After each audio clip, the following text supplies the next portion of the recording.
Namo tassa bhagavato arahato samma sambuddhassa. Namo tassa bhagavato arahato samma sambuddhassa. Namo tassa bhagavato arahato samma sambuddhassa. Terpujilah Sang Buddha, Namo Buddhaya. Yang saya muliakan Bante Adi Kusalo Mahatera, moderator, Saudara Anton, dan para umat Buddha sekalian. Pada malam hari ini, kembali saya mengisi acara Zoom di Kusalarama, Dahi Berkuah, melanjutkan kisah riwayat dari para Tera dan Teri, dan gelar Eta Daga. Saya mohon ini bisa ditampilkan ya. Nah, kemarin sampai di Bante Kasapa ya, yang Arya Kasapa. Selanjutnya kita akan masuk ke cerita tentang Bante Anuruddha. Ya, ini Bante Anuruddha. Bante Anuruddha ini dikenal sebagai terunggul dalam kekuatan batin mata dewa di Bajaku. Di Bajaku ini di samping bisa melihat alam dewa semesta, dia juga bisa melihat makhluk yang lahir, dan jadi makhluk itu lahir di mana, jadi apa. Nah, itu juga bisa dari yang dikatakan di Bajaku, mata dewa. Nah, sebelum menjadi Anuruddha, beliau adalah seorang pedagang di zaman Buddha Padumutara. Jadi orang kaya di zaman Buddha Padumutara. Seperti yang lainnya, beliau juga mengundang Buddha Padumutara dan para biku untuk perdana makan selama 7 hari berturut-turut. Dan setelah itu beliau bertekad ya untuk menjadi seperti murid dari Buddha Padumutara yang memiliki kekuatan mata dewa. Nah, setelah bertekad dan menjalani hidupnya, pada saat itu Buddha Padumutara parinibbana. Pada saat Buddha Padumutara parinibbana, didirikanlah pagoda ya, pagoda buat penghormatan untuk Buddha Padumutara. Pada saat itu bakal Anuruddha ini bertanya kepada para Tera di sana, apa yang harus saya persembahkan supaya saya nanti kelak bisa memiliki kekuatan batin para dewa, mata dewa. Jadi pada saat sebelumnya beliau setelah berbuat baik di hadapan Buddha Padumutara dan bertekad, kemudian Buddha Padumutara juga mengukuhkan bahwa dia akan mencapai apa yang dicita-citakan nanti di zaman Buddha Gotama, menjadi murid Buddha Gotama dengan nama Anuruddha. Nah, pada saat dia mempersembahkan di pagoda, dia bertanya kepada para Tera. Para Tera mengatakan, jika ingin memiliki dibacaku atau mata dewa, maka Anda harus mempersembahkan pelita di pagoda Buddha Padumutara. Nah, dia menyumbang pelita berupa obor ya, dari di pohon-pohon ditaruh semua obor. Jadi 1000 obor yang besar kecil dia nyalakan semua. Jadi menjadi teranglah tempat itu. Zaman dulu nggak ada lampu ya, zaman dulu nggak ada listrik, jadi menggunakan api obor. Nah, jadi pada saat itu beliau di zaman Buddha Padumutara, beliau sudah mulai menanam karma baik dengan mengkondisikan dengan berdana pelita. Ya, kemudian selanjutnya coba. Nah, kemudian di zaman Buddha Kasapa, jadi dari Buddha Padumutara ke Buddha Kasapa itu kurang lebih 90 kapa, 99 kapa ya, 99 kapa. Jadi Buddha Kasapa ini sebelum Buddha Gotama. Beliau juga terlahir sebagai orang kaya dan mempersembahkan pelita di Cetya Buddha Kasapa. Nah, jadi Anda semua yang ada di Zoom ini atau yang ada di Facebook, kalau Anda ingin memiliki mata yang terang atau ingin memiliki dibacaku, memiliki apa namanya, pemikiran yang cemerlang, menjadi orang yang jenius, berdanalah pelita. Nah, masalahnya sekarang di zaman sekarang ini sudah tidak zamannya lagi menggunakan pelita minyak atau lilin. Sekarang sudah ada yang lebih canggih, yaitu berdana lampu LED. Namun kalau kita lihat di kelenteng-kelenteng, itu orang-orang berdana lilin. Kalau Anda pernah ke kelenteng, lilinnya itu sepilar-pilar besar gitu. Itu lilin bisa bertahan 2-3 tahun loh itu. Bisa setahun, ada yang 2 tahun. Dan tidak pernah mati lilinnya. Dijaga terus supaya nyala. Nah, tapi di zaman sekarang lilin seperti itu fungsinya jadi kurang. Karena pelita itu fungsinya adalah untuk menerangi. Namun kalau sudah lilin, ada lilin terus ada lampu, ya percuma lilinnya. Jadi lebih baik Anda berdana penerangan. Misalnya jalan di depan rumah itu gelap, berdanalah lampu penerangan supaya orang yang lewat bisa nyaman, tidak terganggu. Kemudian di wihara kalau lampunya mati, nah itu diganti kita yang berdana. Jadi berdana penerangan, maka Anda akan mendapatkan mata yang terang. Jadi kalau ada problem dengan mata, berdanalah penerangan lampu. Ya, ini yang berdasarkan cerita dari riwayat Bante Anuruddha. Selanjutnya, nah kemudian setelah itu di antara zaman antara Buddha Kasapa dengan Buddha Gotama, jadi biasanya begitu Buddha Kasapa lenyap, itu perlu jeda dulu berapa lama baru muncul Buddha Gotama. Jadi tidak langsung begitu lenyap Buddha Kasapa langsung muncul Buddha Gotama, tidak. Jadi perlu setelah lenyap ajarannya Buddha Kasapa, selang berapa lama baru muncullah Buddha Gotama. Nah, di antara selang waktu ini biasanya kalau tidak ada Buddha, sama-sama Buddha yang muncul adalah Paceka Buddha. Nah, pada saat itu bakal Anuruddha ini terlahir sebagai seorang buruh ya, buruh pekerja yang bernama Anabara. Jadi dia ini buruh taninya, buruh pekerja dari pedagang kaya yang bernama Sumana. Suatu hari Sumana ini, Anabara ini lagi pergi keluar dan bertemu dengan Paceka Buddha yang bernama Uparita.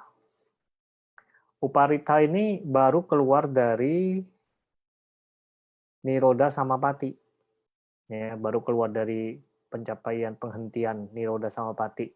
Biasanya itu para Buddha begitu ya, atau para arahat yang mencapai Nirodha Samapati, jadi berdiam selama 7 hari. Setelah bangun dari Nirodha Samapati, beliau biasanya mencari siapa yang bisa mendapat kesempatan untuk berbuat baik. Ya, nah kemudian Paceka Buddha Uparita ini melihat, wah ini Anabara ini punya kesempatan. Akhirnya Paceka Buddha Uparita mendekati Anabara. Melihat Paceka Buddha, dia mendekat dan melihat bahwa Paceka Buddha ini belum mendapatkan makanan. Kemudian dia menghampiri Paceka Buddha dan bertanya, Bante, apakah Bante bersedia menerima dana makan dari saya? Nah, biasanya para Buddha itu kalau iya itu tidak mengatakan iya, tapi berdiam diri. Nah, melihat itu, akhirnya Anabara mengambil mangkoknya Buddha, Paceka Buddha, dan dia bawa pulang untuk diisi makanan. Dia menghampiri istrinya dan mengatakan, istriku, ini jatah makanan untuk saya masih ada. Oh, ada, sudah saya siapkan. Nah, kebetulan nih ada Paceka Buddha. Kita ini sudah menderita nih miskin. Kita berarti kurang berbuat baik. Jadi kita harus berbuat baik. Ini kesempatan. Maka istrinya mendengar itu, istrinya juga ikut berbuat baik dengan memberikan juga jatah makannya dia. Jadi jatah makan dari Anabara dan jatah makan dari istrinya itu dipersembahkan ke Paceka Buddha. Nah, dengan gembira dia membawa persembahan itu dipersembahkan ke Paceka Buddha. Nah, kemudian Paceka Buddha mengucapkan Anumodana Gata, Icitang Pacitang Tumhang, Cipamewa Sami Jatuh, misalnya begitu ya. Nah, setelah itu, wah, bergembiralah Anabara ini karena sudah berbuat baik. Pada saat itu, pedagang kaya Sumana ini juga sedang berbuat baik dengan memberi makan pada orang-orang miskin. Biasanya setiap hari Sumana ini seorang dermawan yang berdana makan kepada orang-orang miskin. Nah, pada saat itu Sumana mendengar suara dari peri penjaga gerbang ya di sana, di rumahnya, mengucapkan seperti ini, Aho danang para madanang uparite supotitang supatitang. Nah, artinya, oh, sebuah pemberian istimewa telah diberikan kepada Paceka Buddha Uparita. Jadi, peri ini turut bersuka cita. Mendengar itu, Sumana heran. Bukankah saya ini sudah berdana nih hari ini? Kamu bersuka citanya kepada siapa? Oh, saya tidak bersuka cita kepada Tuhan. Saya bersuka cita pada orang yang lagi berdana kepada Paceka Buddha. Nah, kemudian Sumana ini kemudian mencari Uparita. Ketika bertemu Uparita Anabara ya, bertemu dengan Anabara, Sumana bertanya, Anabara, apakah kamu hari ini telah memberikan dana makan kepada seorang Paceka Buddha? Iya. Kalau gitu, saya beli dah makanannya. Oh, nggak bisa saya jual. Ditawar-tawar sampai 1.000 keping emas, tetap Anabara tidak mau jual. Kemudian Sumana ini mengatakan, oke deh, kalau kamu tidak mau menjual, gini saja, tolong kamu bisa enggak bagi jasa kepada saya. Jadi jasa kebaikanmu dibagi kepada saya. Nah, kemudian Anabara ini belum bisa menjawab, iya apa tidak. Dia mengatakan, wah saya enggak tahu ya, coba nanti saya tanyakan dulu kepada Paceka Buddha Uparita. Apakah bisa saya memberikan jasa kepada Anda? Nah, kemudian Anabara ini mendatangi Paceka Buddha anak Uparita dan bertanya, ini ada pedagang Sumana ingin berbagi jasa atas perbuatan baik yang telah saya lakukan tadi. Bagaimana ya? Apakah saya bisa memberikannya? Kemudian Paceka Buddha tidak menjawab langsung, tapi memberikan perumpamaan. Perumpamaannya seperti ini. Oh, rumah tangga, andaikan seluruh api yang ada di rumah Anda, tetangga Anda itu mati. Sedangkan api lilin yang ada di rumah Anda nyala.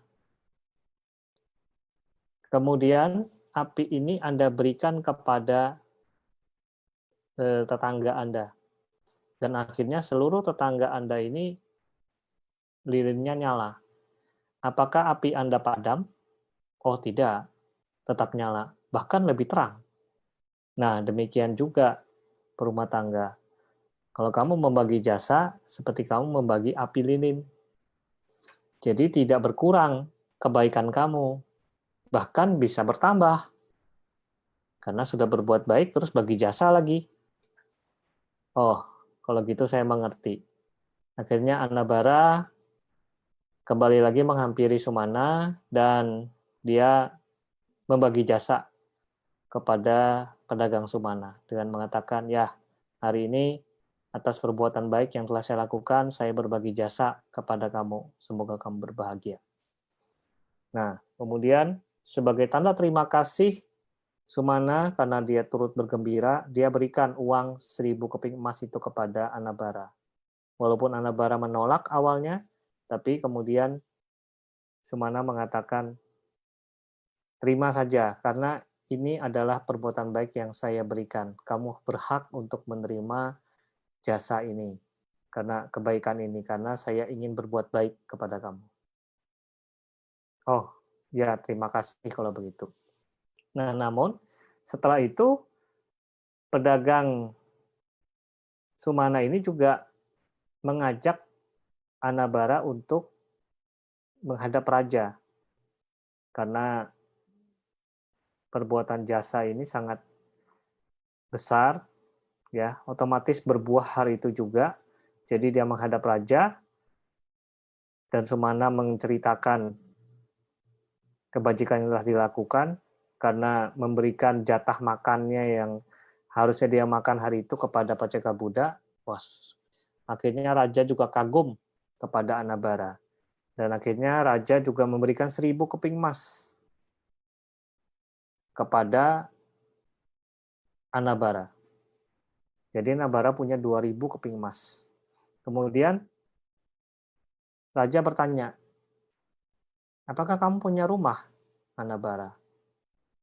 Oh, saya punya, tapi rumah saya ini gubuk. Oh, karena kamu ini berjasa, saya bangunkan rumah buat kamu dah. Nah, jadi raja memanggil para pekerja untuk membangunkan rumah untuk Annabara. Pada saat pekerja itu menggali tanah untuk membangun rumah, di tanah itu muncul kendi-kendi berisi emas. Wah, kemudian si pekerja ini lapor kepada raja. Ini ada kendi-kendi isi emas bagaimana? Kemudian raja mengatakan, terus saja gali. Siapa tahu dia bisa keluar. Jadi begitu gali, ada di dalamnya ada kendi. Nah, gali aja. Namun begitu digali malah kendinya itu masuk ke dalam, tidak mau keluar. Lapor lagi pekerjanya kepada raja. Raja mengatakan, katakan saya menggali tanah ini atas nama Annabara. Jangan atas nama raja, atas nama Annabara. Dan betul setelah mengatakan itu, kendi itu malah keluar dari permukaan. Dan banyak sekali kendinya berisi emas. Nah, akhirnya Annabara menjadi orang kaya. Jadi, kalau dibaca dari riwayat-riwayat itu, kalau orang berdana kepada seorang yang baru keluar dari Nirodha Samapati, itu karma baiknya langsung berbuah saat itu juga. Masalahnya kalau zaman sekarang ini mau cari orang yang seperti itu susah sekali. Ya, nggak tahu ada nggak masih. Tapi belum ada kejadian bahwa zaman sekarang bisa ada seperti itu.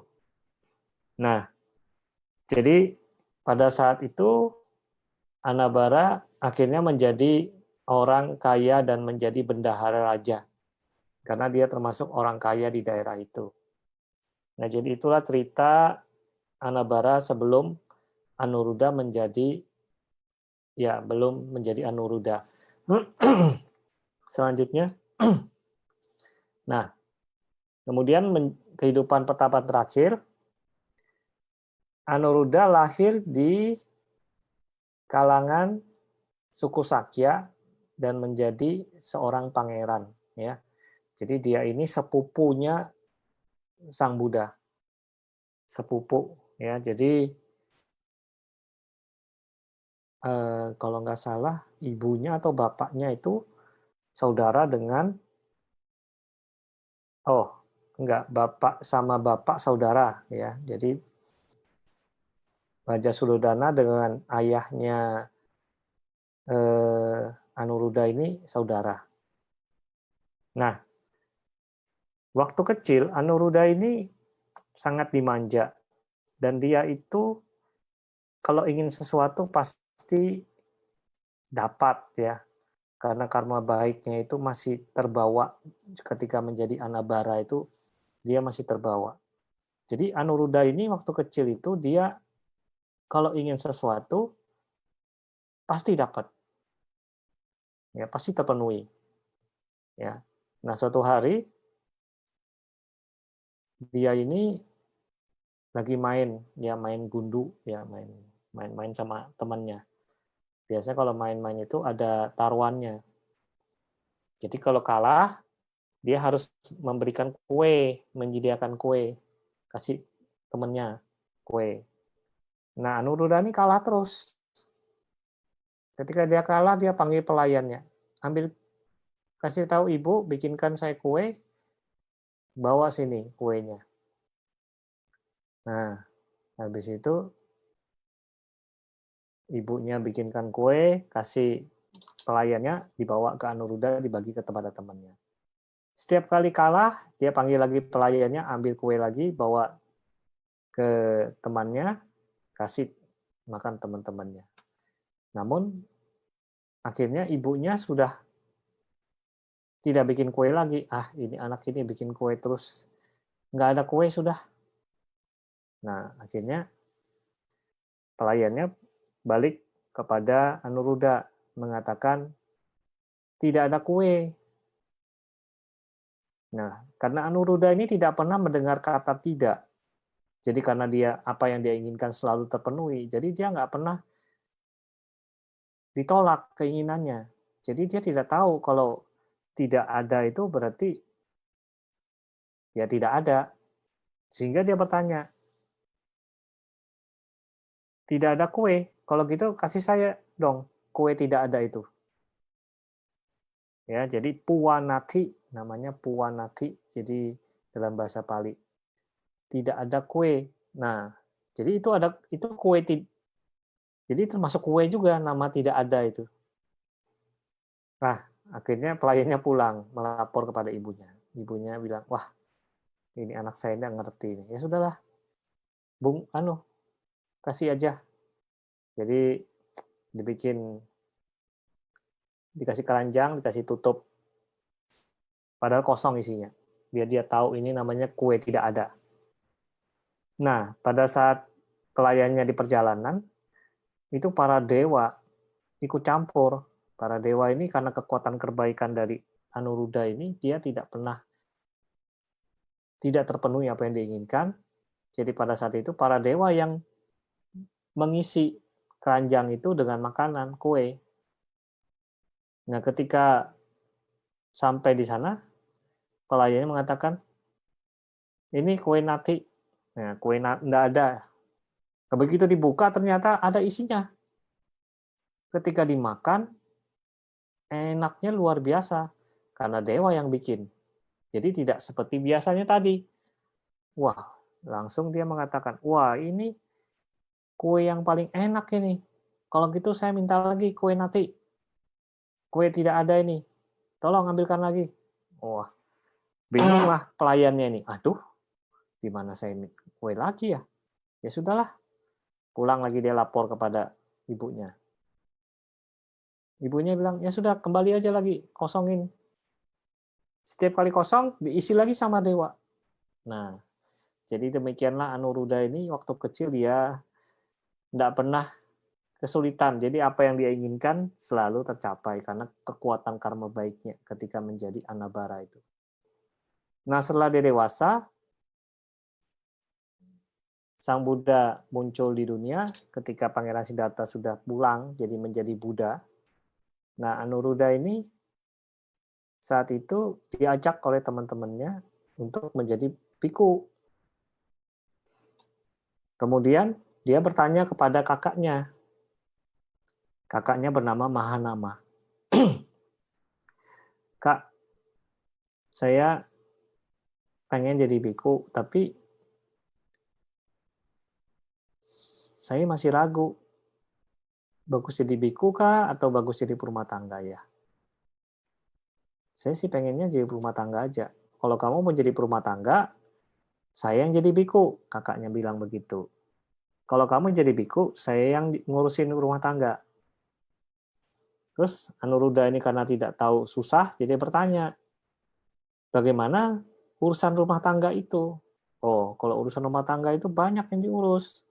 Kamu harus bercocok tanam, mengurusin pekerja, itu padinya harus ditanam, harus dibajak, harus wah macam-macam prosesnya. Kemudian kamu nanti kalau punya keluarga, kamu harus mengurusin anak istri dan segala macam. Mendengar hal itu, waduh berat juga ya jadi rumah tangga. Udah saya jadi biku aja deh. Ya udah kamu jadi biku aja, kakaknya mengatakan seperti itu. Kemudian Anuruddha pulang ke rumah, minta izin sama ibunya. Bu, saya mau jadi biku. Ibunya nggak kasih izin. Nggak. Dia minta lagi. Bu, saya mau jadi biku. Nggak. Tapi terus saja Anuruddha ini merengek, minta dia menjadi biku. Nah, jadi kalau Anda yang mau jadi biku itu harus berjuang seperti Anuruddha ini. Jadi Anuruddha ini dia terus kejar ibunya. Dia mau jadi biku. Akhirnya ibunya bohwat ya. Ah, sudahlah. Gini aja dah. Dia mengatakan kepada Anuruddha, saya izinkan kamu jadi biku kalau teman baik kamu si Badia itu mau jadi biku. Kalau dia mau jadi biku, kamu boleh jadi biku. Ibunya berpikir Badia itu adalah seorang raja, ya. Tak mungkin dia mau jadi biku, gitu. Jadi kalau temannya bilang udah mau jadi biku, berarti anak saya tidak akan jadi biku. Nah itu akal ibunya. Kemudian ya Anuruddha ini karena kekuatan karma baiknya, dia mengatakan baiklah saya akan membujuk Badia untuk menjadi biku. Dia menghampiri Badia, teman baiknya. Badia, kamu mau nggak sama-sama saya jadi biku? Waduh, saya ini masih banyak urusan rumah tangga nih. Kerajaan nih yang diurus banyak nih. Ayolah, kamu kan teman baik saya. Masa kita sama-sama kamu nggak mau jadi biku? Oh, kalau gitu gini aja dah. Tunggu 7 tahun lagi ya, baru saya jadi biku. Wah, ke 7 tahun terlalu lama. Ya kalau gitu 6 tahun lah. Aduh, apalagi 6 tahun sama aja. Ya udah setahun dah. Setahun juga masih lama.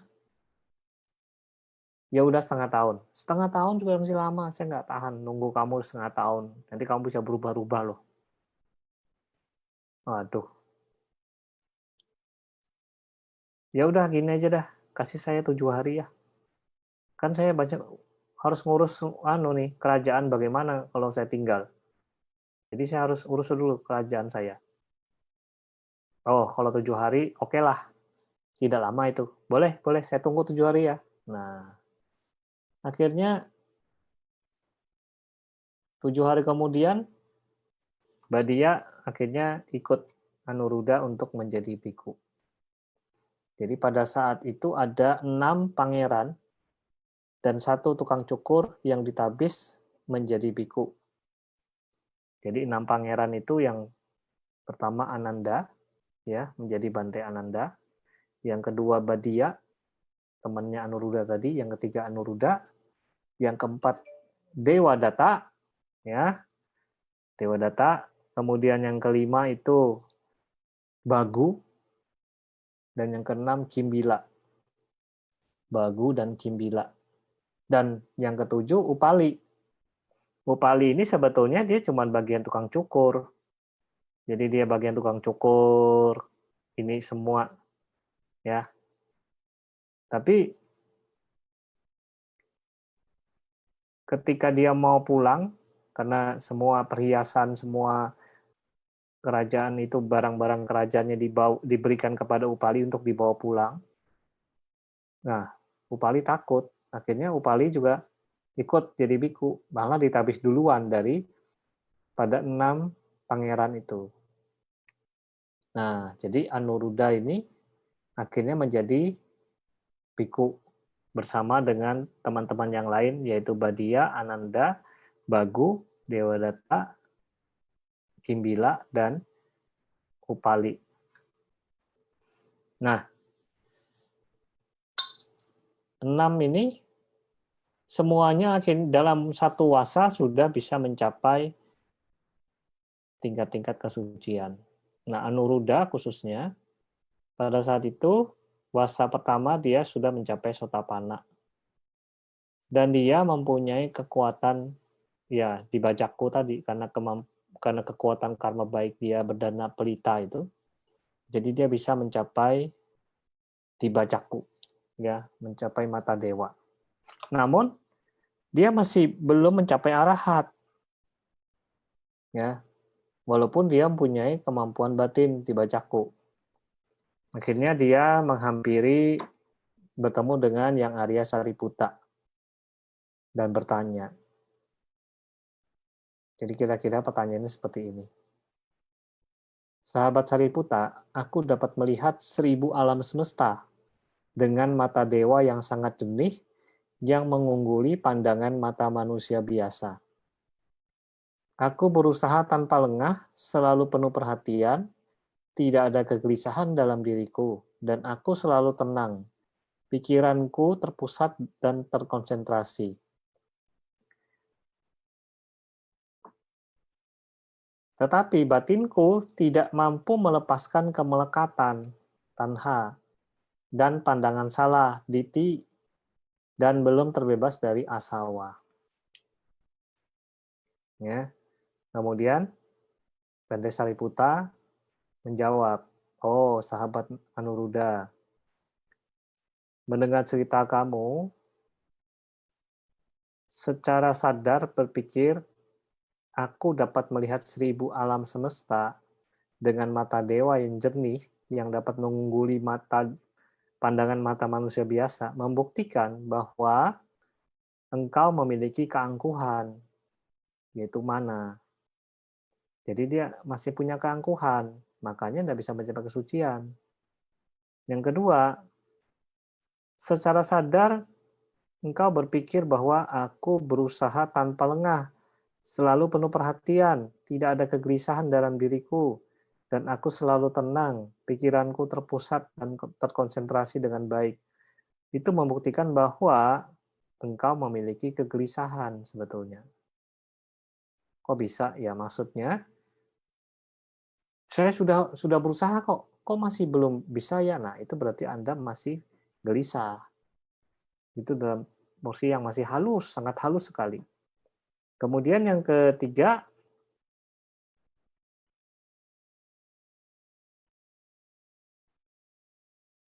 engkau berpikir bahwa batinku tidak mampu melepaskan kemelekatan dan pandangan salah dan belum terbebas dari asawa, membuktikan bahwa engkau memiliki keraguan dan kekhawatiran. Ya, jadi satunya udaca, yang satunya kukuca, kekhawatiran dan keraguan-raguan. Wah, mendengar itu, nah ini kesimpulannya masih ada. Oleh karena itu, aku ingin menasihati engkau sebagai berikut. Lepaskanlah 3 hal ini. Keangkuhan, kegelisahan atau kekhawatiran, dan keraguan-raguan yang sedang berkembang dalam batinmu. Tanpa memedulikan hal-hal ini, arahkanlah batinmu ke arah nibbana.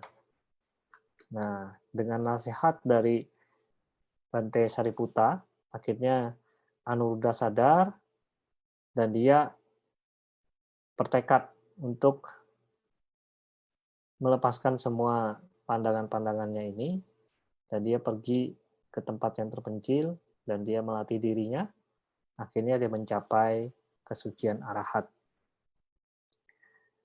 Nah, jadi Anuruddha ini terkenal dengan mata dewanya. Anuruddha ini dia bisa melihat dengan mata dewa itu tidak hanya melihat alam semesta saja, tapi dia bisa melihat batin seseorang. Nah, ini ceritanya adalah pada saat Sang Buddha hendak mencapai parinibbana. Pada saat Sang Buddha mau mencapai parinibbana, Sang Buddha masuk ke jana 1, jana 2, jana 3, jana 4, turun lagi, akhirnya parinibbana. Nah, saat itu Anuruddha mengetahui. Jadi waktu itu Ananda, karena masih Sotapanna, tidak tahu Sang Buddha sudah parinibbana apa belum. Karena namanya sudah mencapai masuk ke jana itu tidak bisa dikenali. Nah, jadi saat itu Anuruddha lah yang memberitahu, oh ini beliau masih di jana 1, oh beliau masuk jana 2, masuk jana 3, jana 4, turun lagi. Nah, sekarang beliau sudah parinibbana. Nah, itulah kehebatan dari Bante Anuruddha. Jadi, pada suatu kesempatan, Sang Buddha memberikan gelar Etadaga kepada Anuruddha bahwa beliau adalah yang terunggul dalam kekuatan batin mata dewa. Ya, nah, itu cerita dari Anuruddha Perak.